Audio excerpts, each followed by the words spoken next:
I've always loved video game music, and I like to implement those sounds into my production. A lot of that kind of feeling that you get from video game OSTs, which are just instrumentals. But I don't know, something about a video game OST hits a different spot than just a normal ass instrumental, because they're created for someone who's just passively listening to it over and over and over again. Sometimes in old OSTs, they'll hide little bits and pieces that you don't even realize until you've listened to it 100 times. But yeah, today I think we're gonna sample some video games. I was pretty bored today, wanted to make a video, and yeah, we'll show you how to sample some video games in FL Studio. Make a trap beat. Okay, so I got two. One of them's a maybe. I love jazzy stuff like this. I like to get some ethereal sounds and some jazz. And then I also got this one.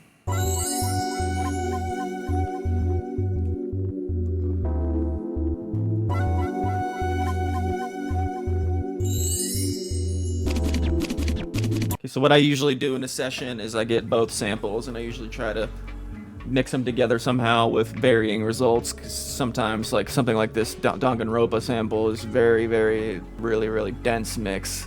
So getting it, implemented with other instrumentation is pretty difficult. But well, I mean, I usually get to something good. So usually what I do is I find out where the phrasing starts and ends for the sample that I want. So I'll start with this one.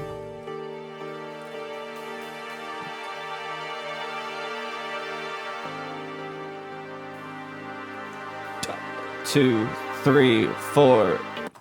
So right here, I can get rid of that. And then usually, here's a cool little trick. If you know that it starts here and ends here, it's usually gonna be, and if it's past the 5 pretty far, you could probably pull it to 9 and it'll probably be on time. But you never know.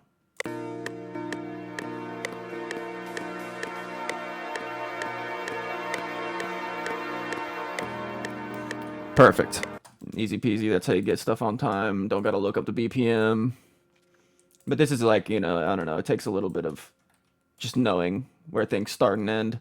Turn that to stretch, it'll have the same, turn in your sampler, turn it to stretch, and it'll have the same pitch as it did before, even if you stretched it. Now I'm going to do this for both, and then I'll see you in a second.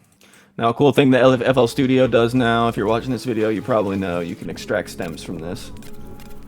And, yeah, you can extract stems, get out parts of the beat that you don't want. This is, this can really fuck up your mix sometimes because it'll really chop it out, and you'll have huge artifacts in your sample, and you could really screw you. So usually I get a few samples just in case when you extract samples and take out the bass and stuff and the drums, it doesn't I can find the one that isn't so ruined.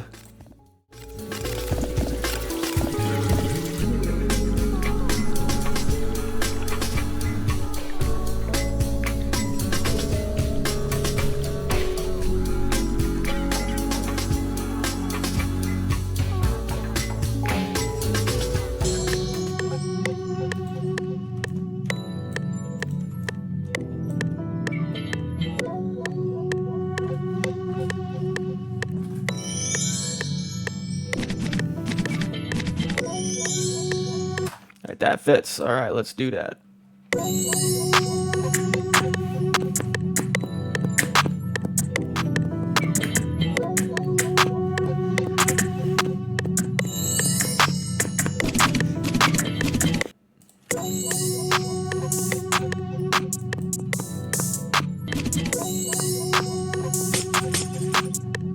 For your 808s, so they don't cut into each other, they don't clash with each other, with notes that are close together, just to go cut itself.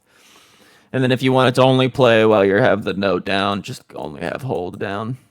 It's a trick if you don't want any, you can go sustain up if you want your 808 to ring out more. Turn off your loop points.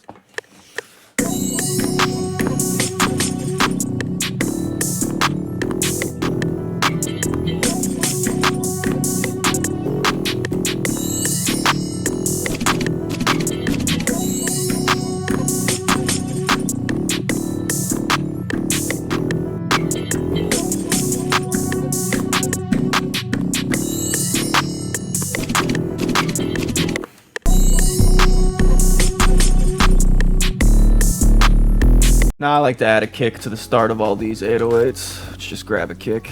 Doesn't matter which one at first, but then you probably want to change it after to make sure it fits with the tone of your track. Go to your 808, press Control A, Control C to copy all of it. Go to your kick, Control V, bada bing, just put all these on C. People say you should tune your kicks, but it's a transient, so you don't really need to do that. You can just put this on C and it'll be fine.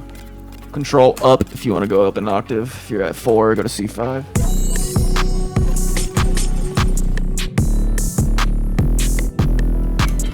Add little extra ones in here.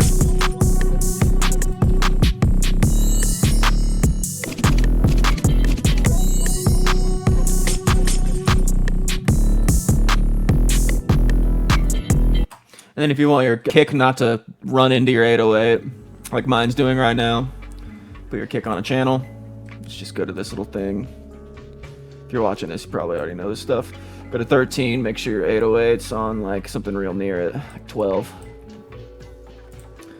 And then go to your kick on 13 and right click this little arrow here while you have 13 selected. Go to side chain to this track. Go to your, here's an easy way to do it with limiter. Go to compressor. And this is just compressing side chaining. This is, you know, there's better ways to do this, but this works for just making a trap track. Turn your REL down, turn your sustain up, turn sustain all the way down.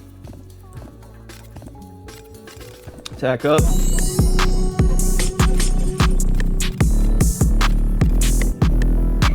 So yeah, now you have a little side chain on the top here. Turn your attack up, REL down.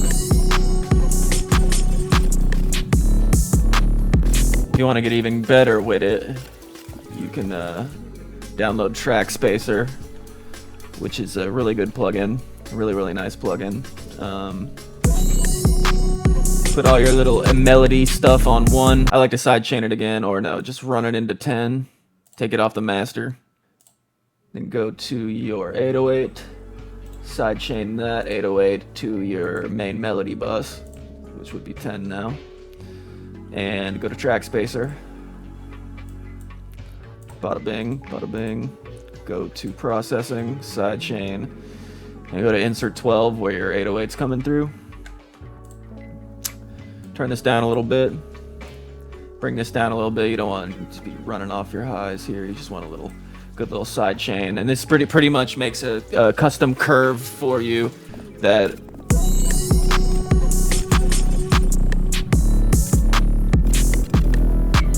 takes out the perfect amount of frequencies for your 808 to sit on top of the melody.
The bell to a better one.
right, there's the beat, y'all. Thank you so much for watching if you did, and yeah, just a little sampling for today, nothing too crazy, nothing insane, but yeah, there's the beat. So, appreciate you. Don't forget to like and subscribe, and I got, probably do more of these videos, and, I just do whatever I feel like, I don't really have any, I usually never know what to do, and, I'm always making beats, so I might as well make beat videos, so. Hell yeah.